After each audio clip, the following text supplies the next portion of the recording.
بسم اللہ الرحمن الرحیم۔ نماز عشاء ادا کر کے میں گھر آیا تو درمیان میں بابا جی رحمت علی کا چہرہ روشن ہو گیا۔ کل پنڈت سے ملنے ضرور جانا، اس کی تمام شرائط مان لینا۔ شواللہ شیطانی طاقت ہے، ایک شیطانی مشروب لائے گی، تم نے اسے پی جانا ہے۔ اس شیطانی مشروب پینے سے شیطانی راز کھلیں گے۔ بابا جی رحمت علی نے کہا۔ میں نے جلدی سے سوال کر ڈالا، بابا جی کالی دیوی کی مورتی، کالی ماشی کی آنکھیں کیسے روشن ہوگی؟ یہ بات میری عقل میں نہیں آ رہی۔ میں نے باادب لہجے میں سوچا، کیونکہ یہ سب باتیں خیال کے ذریعے ہو رہی تھیں۔ احمد جاہل ہو تم، تمہارے میز پر کیا ہے؟ بابا جی نے سخت لہجے میں سوال کیا۔ بابا جی موبائل فون میز پر پڑا ہے۔ میں نے حیران لہجے میں کہا، اس کی سکرین روشن کیوں ہو جاتی ہے؟ بابا جی نے پھر سوال کر ڈالا، موبائل کی بیٹری فون کو طاقت دیتی ہے، اس طاقت سے یہ روشن ہو جاتا ہے۔ میں نے ادب سے جواب دیا، اب میری بات غور سے سنو تاکہ تمہارے دل سے وسواس ختم ہو جائیں۔ اللہ تعالیٰ عز و جل نے 3 طرح کے علوم بنائے ہیں۔ ایک ظاہری علم جس کو سائنس کا نام دیا گیا ہے، یہ تمام ایجاد اسی سائنس کی وجہ سے ہے۔ بابا جی نے کہا، تو میں نے اس بات میں سر ہلا دیا۔ دوسرا علم روحانیت جس کی تم ٹریننگ لے رہے ہو، اس علم کے بارے میں تم کو کافی معلومات رکھتے ہو۔ بابا جی نے چپ ہو گئے۔ میں نے خیالی سر ہلایا۔ تیسرا علم ہے شیطانی علوم۔ یہ علم شیطان نے اللہ تعالیٰ کے علم کے مقابلے میں لیا۔ اس علم میں بھی محنت کرنی پڑتی ہے۔ شیطان نے کالا جادو کے منتر ایجاد کیے، پھر ان منتروں کے اندر شیطانی قوت رکھ دی۔ اس شیطانی قوت نے کالی دیوی کی آنکھیں روشن کی تھی۔ بابا جی نے میرے دماغ میں بولتے ہوئے کہا، بابا جی مسلمان ان پنڈتوں کے پاس کیوں جاتے ہیں؟ میں نے سوال کیا۔ اللہ تعالیٰ کی طاقت پردے میں کام کرتی ہے اور بہت طاقتور ہے۔ شیطانی قوت ظاہری طور پر کام کرتی ہے، دیکھنے میں طاقتور لگتی ہے، مگر حقیقت میں بے حد کمزور ہے۔ میں جہاں موجود ہوں وہاں نماز کا وقت ہوا چاہتا ہے، نماز ادا کرنی ہے، اس لیے اجازت۔ میرے دماغ میں روشن چہرہ بابا جی رحمت علی کا بند ہو گیا۔ میں بابا جی سے ایک سوال کرنا تھا جو میرے دماغ کو تنگ کر رہا تھا۔ پنڈت کے پاس مولوی اور پیر حضرات بھی آتے ہیں، ان کے پاس تو علم ہے، مگر ذہنی رابطہ بند ہو گیا اور میں چپ ہو گیا اور میں سو گیا۔ صبح نماز فجر ادا کی، اپنے وظائف ادا کیے، ناشتہ کیا۔ 10 بجے دن کے میں پنڈت مہاپرش اور شواللہ سے ملنے حویلی کی طرف پھٹ پھٹ میں سوار ہو کر چلا گیا۔ یہ وہی کمرہ تھا جہاں پنڈت سے پہلی ملاقات ہوئی تھی۔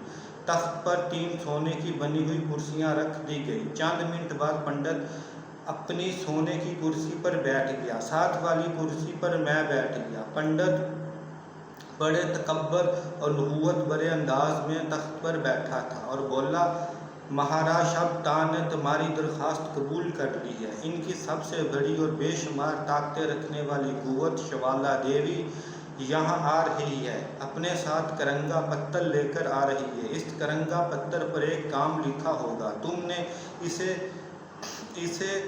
کر کے اس کا جواب دینا ہے، یا وہ کام کر دینا ہے یا اسے مان لینا ہے، بولو اقرار کرو۔ پنڈت نے بڑے سخت لہجے میں کہا۔ میں حیران ہوا۔ کل پنڈت بڑے پیار بھرے انداز میں بات کر رہا تھا، پر میری مجبوری تھی، میں نے شیطانی علم کا توڑ کرنا سیکھنا تھا۔ میں نے سر ہلا کر پنڈت کی بات کو ہاں کہا۔ منڈی ہلانے سے کچھ نہ ہوگا، زبان سے بول کر اقرار کرو۔ پنڈت نے ترش لہجے میں کہا، مجھے آپ کی تمام شرائط قبول ہیں۔ میں نے کہا، ابھی تو میں نے کوئی شرائط بیان نہیں کی، تم نے قبول کیسے کر لی؟ پنڈت نے شک آمیز لہجے میں کہا، پنڈت جی ہمارے ملک میں لڑکے لڑکیاں علم حاصل کرنے کے لیے یورپ کے اسکول، کالج، یونیورسٹی میں جاتے ہیں۔ وہاں ان کے استاد شیطانی دماغ رکھنے والے بھی ہوتے ہیں اور بے حد اچھے لوگ بھی ہوتے ہیں۔ ان سے علم حاصل کیا جا سکتا ہے، تو کالے علم کا مرکز اور کام کرنے کا انداز سیکھ کر اس کا توڑ کرنا اور سیکھنا چاہتا ہوں۔ یہ کام میں نے ہر صورت میں کرنا ہے، اس لیے پہلے ہی تمام شرائط مان رہا ہوں۔ میں نے سپاٹ اور سخت لہجے میں کہا، شرائط بے حد سخت ہیں، شواللہ دیوی کے آنے کے بعد تم شرائط سے ہٹ نہیں سکتے۔ پنڈت نے شک آمیز لہجے میں کہا، میں حلف دیتا ہوں شواللہ دیوی